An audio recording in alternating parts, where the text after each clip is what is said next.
jednu mexickou.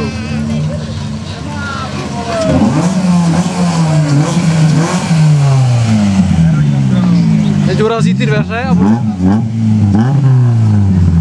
Jaká Audi, vole? Vy můžete tak skočit na prd, vole.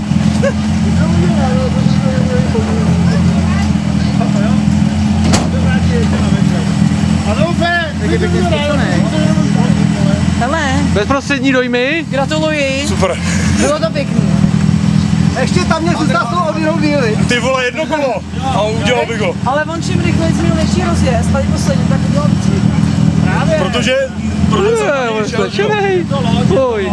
chlapci, umíče. Ještě z prku? Ne. Čistá voda. Čistá voda. Dobrý, ne? Tu prdeli. Tahle pro takový. Pozor, rány. No, je to dobrý. Moc sice ne, ale je to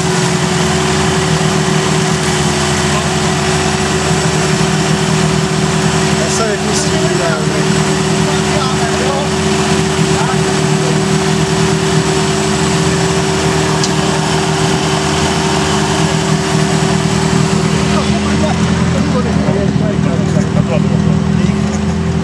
Říkám, k tomu ještě něco pověst, ne?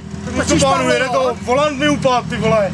No mi to tuhle to mi spadlo, takhle mi to dělalo celou cestu, ty vole. No, to jsme říkali. To utáhni, ne? No to víc už nejde. To nepotřebuje. Teď už je to dobrý, teď už to naložíme a jdeme domů. Tak, právě. Domů.